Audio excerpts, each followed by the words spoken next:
Assalamualaikum warahmatullahi wabarakatuh.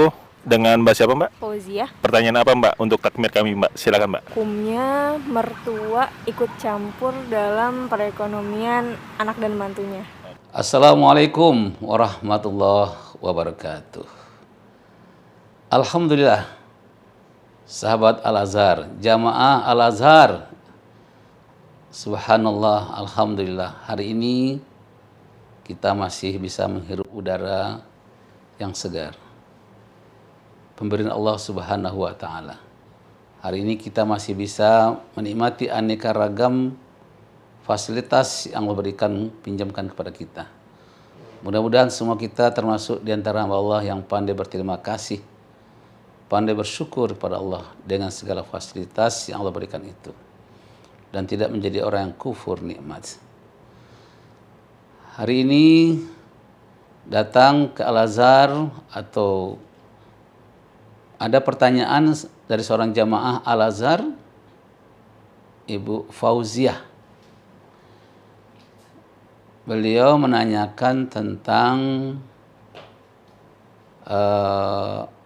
apakah dalam kehidupan rumah tangga seseorang, mertua itu boleh mencampuri urusan ekonomi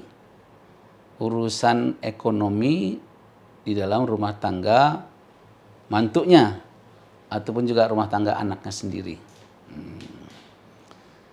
Ya, pertanyaan ini memang sering menjadi sering diajukan oleh banyak pihak karena barangkali belum paham atau belum begitu mengerti.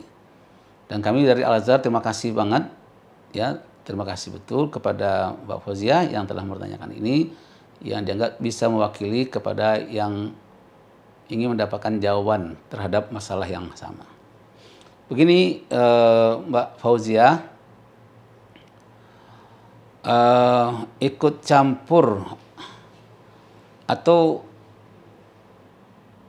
ibu atau pemertua, apakah tinggalnya di rumah kita ataupun di luar rumah kita, terpisah dari kita, pada dasarnya beliau adalah ibu kita.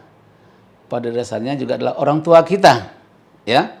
Nah, jadi jangan sedikit pun dalam hati kita timbul rasa persaingan.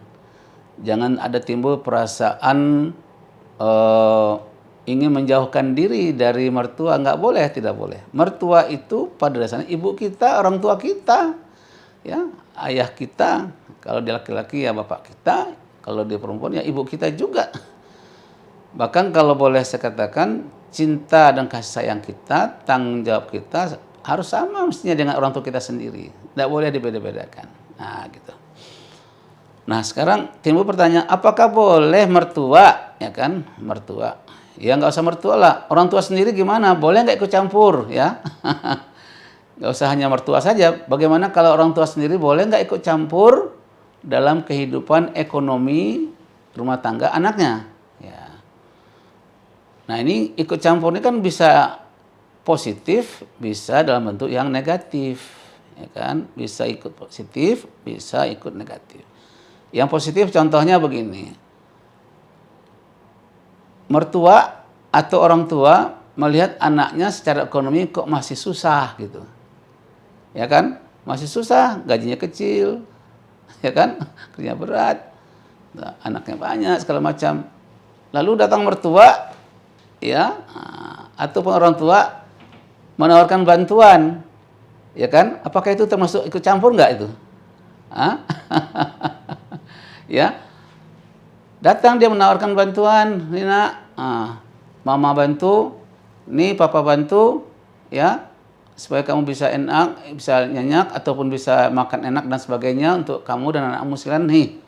Nah, gajimu kan cuma 3 juta sebulan. Ini mama kasih 5 juta sebulan bantuan. Ya, itu ikut campur nggak itu?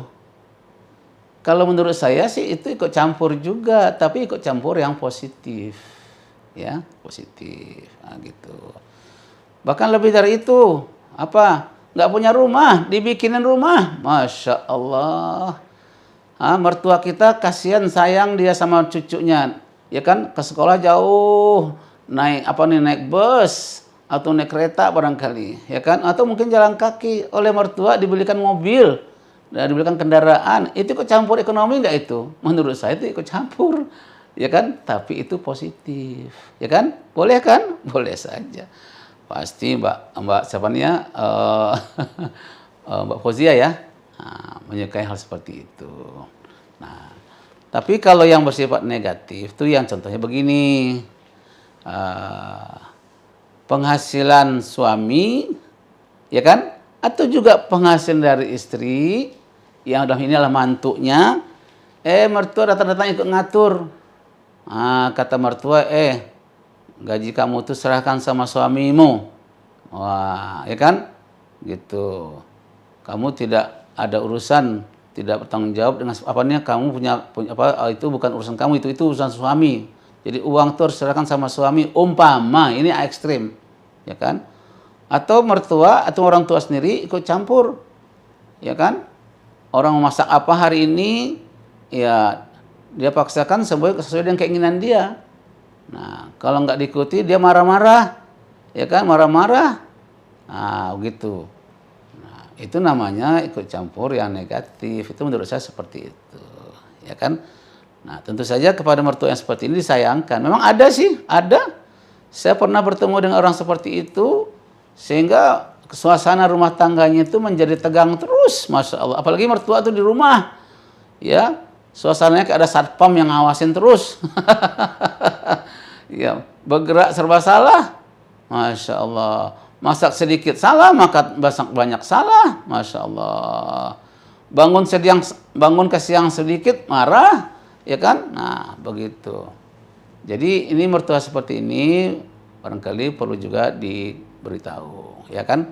Yang penting nanti, kalau Mbak jadi mertua, ya jangan seperti itulah ya. Jadi mertua yang ikut campur tapi dalam bidang hal yang positif, ya kan, biasa itu, biasa, ya nggak salah, gitu. Malah kalau boleh nih anak yang ikut campur dengan ekonomi orang tua, ya, apalagi orang tua itu memang sudah tidak produktif, ya, dulu bekerja dia banyak membantu kita, nah sekarang kita sudah dinikahinnya, ya kan, nah. Ya apa salahnya kalau kita membalas kebaikannya dengan kalau dia ekonominya lemah, kita yang ikut campur membantunya gitu loh, ya. Nah, ekonomi itu kan luas sekali, tidak hanya masalah uang saja kan, ya, gitu. Mungkin masalah kesehatannya, ya kan kita perhatikan gitu. Itu menurut saya itu ikut campur namanya itu, seperti itu. Tapi ikut campur yang positif. Ya, jadi jangan sekali-kali kita terpengaruh oleh bisikan al-khannas yang alladzi yuwaswisu fi sudurin nas, yaitu al-khannas itu bisikan setan yang bersembunyi di dalam diri kita, yang bisik-bisikkan, ya kan, permusuhan. Dan memang biasanya dalam keluarga yang sakinah itu setan paling aktif itu membisik-bisikkan hal-hal yang negatif seperti itu, ya, ngajak bermusuhan dengan mertua lah, bermusuhan dengan keluarga suami sama istri dan sebagainya, itu hal yang perlu kita waspadai. Jadi menurut saya kalau orang tua ikut campur masalah ekonomi kita dalam hal yang positif itu bagus-bagus saja, halal kata orang Arab, halal. Ya, maafi muskilah, nggak ada masalah itu seperti itu. Nah, cuman kalau ikut campurnya sampai kepada mengatur itu soal uangnya harus dibagi-bagi begini, itu lain ceritanya, ya. Nah, bahkan saya terakhir menganjurkan kalau bisa kita ikut campur dengan mertua gitu loh, ya kan? Nah, gitu. Maka berusahalah semaksimal mungkin, berikhtiarlah, bekerjalah ya dengan baik, cari penghasilan yang secukup-cukupnya untuk ya dengan niat membantu ekonomi orang tua. Nah, ini saya melihat ini banyak yang diabaikan, ya, banyak yang dilupakan. Malah ada kecenderungan setelah anak nikah, anak mengabaikan orang tuanya. Masya Allah, ya, Masya Allah. Itu namanya kalau bahasa orang Minang itu anak durako itu, ya. Tidak boleh yang seperti itu. Ya, kalau kita sudah dinikahi oleh orang tua kita, alhamdulillah. Sebagai terima kasih, yuk kita perhatikan sekarang. Ya, apa saja kelemahan orang tua kita yang mengcovernya. Ya, apakah ekonominya, kesehatannya, dan lain sebagainya. Nah, seperti itu. Jadi kalau orang tua ikut campur urusan ekonomi kita, selama itu tidak merusak dalam arti kata kebahagiaan, tidak merusak kesejahteraan, nggak ada masalah. Apalagi kalau dia ikut campur membantu kita, masa mau ditolak sih? Bodoh betul namanya kita itu, ya. Nah, saya kira begitu Mbak, ya. Mudah-mudahan Mbak bisa terima dengan baik, ya. Dan kalau ada hal-hal yang lain yang bisa dipertanyakan, jangan sungkan-sungkan, ya. Masjid Agung Al-Azhar, takmir Masjid Agung Al-Azhar terbuka sepanjang waktu untuk melayani umat dalam segala hal, khususnya dalam bidang dakwah Islam, insyaallah. Terima kasih. Wassalamualaikum warahmatullahi wabarakatuh.